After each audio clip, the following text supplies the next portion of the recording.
बोलो गणपति गजानन भगवान की जय। रिद्धि सिद्धि मैया की जय। शंकर भगवान पार्वती मैया की जय। हिंदू धर्म ग्रंथों के अनुसार एक बार भगवान श्री कृष्ण ने युधिष्ठिर को संतान सप्तमी के व्रत की कथा सुनाते हुए कहा कि यह व्रत योग्य संतान प्रदान करने वाला, उसकी रक्षा करने वाला और उसके दुखों का नाश करने वाला है। ऋषि लोमेश ने इस व्रत के विधान को माँ देवकी को बताया था।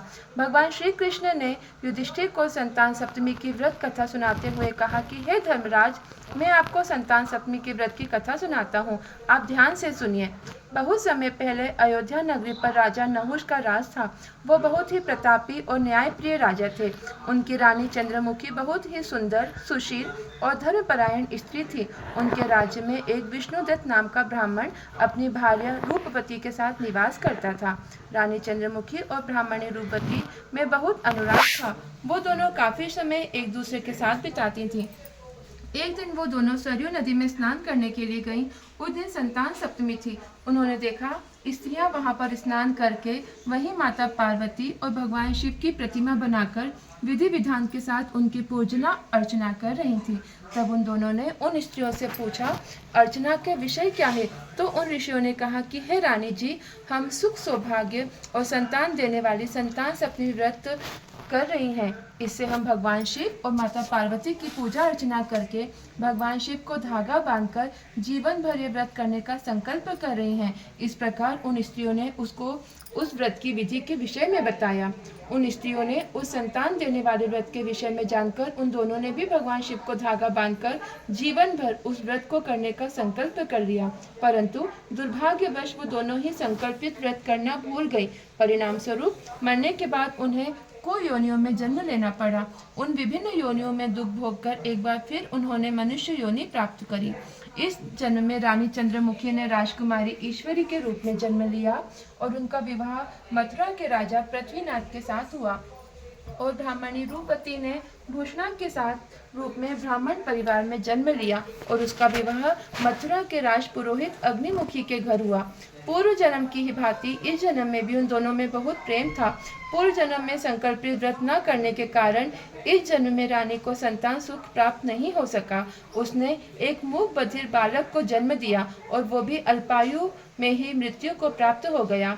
इस कारण वो बहुत दुखी रहने लगी। उधर सौभाग्यवश ब्राह्मणी भूषण को उस व्रत का स्मरण रहा और उसने इस जन्म में उस व्रत का पालन किया, जिसके फलस्वरूप उसको 8 पुत्रों की प्राप्ति हुई। उसके पुत्र स्वस्थ होने के साथ साथ बहुत ही रूपवान तथा गुणवान भी थे।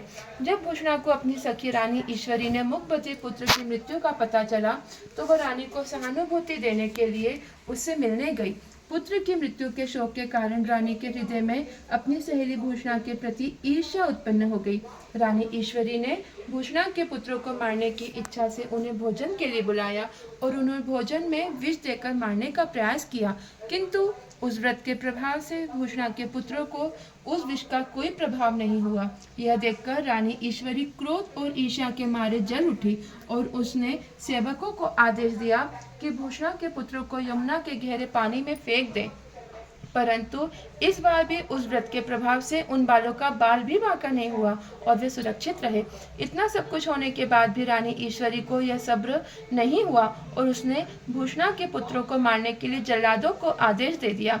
सेवक उन्हें जल्लादों के पास ले गए, किंतु यहाँ भी भगवान और शिव पार्वती ने भूषणों के पुत्रों की रक्षा करी और उन्हीं की कृपा से वे इस बार भी पूर्ण रूप से सुरक्षित रहे। जब यह बात रानी को पता चली कि तो उसे आभास हुआ कि कोई ना कोई ईश्वरी चमत्कार है और उसने भूषणा से अपनी भूल के लिए क्षमा मांगी। रानी ने भूषणा को बताया उसने किस किस प्रकार से उसके पुत्रों को मारने का प्रयास किया, परंतु उसके पुत्र हर बार सुरक्षित रहे। रानी ने भूषणा से उसके कारण जानने चाहा। तब भूषणा ने रानी को पूर्व जन्म के उस व्रत का स्मरण कराया और उसने बताया कि वो दोनों पूर्व जन्म में सहेलियां थीं, किंतु उन्होंने मुक्ताभरण व्रत का संकल्प कर लिया, परंतु वो उसे करना भूल गई। किंतु इस जन्म में तो मैंने उस संकल्प को पूर्ण किया और मुक्ताभरण व्रत का पालन किया। यह सब भगवान शिव और माता पार्वती का आशीर्वाद है और उस व्रत का प्रभाव है। जिस कारण मेरे पुत्र हर विपत्ति में सुरक्षित रहे। भूषणा ने यह सब कुछ जानकर रानी ईश्वरी को भी उस व्रत का स्मरण हो गया और रानी ने विधि विधान के साथ मुक्ताभरण व्रत करना प्रारंभ कर दिया। उस व्रत के प्रभाव से रानी को भी एक स्वस्थ और सुंदर पुत्र प्राप्त हुआ। तभी से स्त्रियां संतान प्राप्ति और उनकी रक्षा के लिए यह संतान सपनी का व्रत करती हैं। बोलो शिव पार्वती मैया की जय। सबके भंडार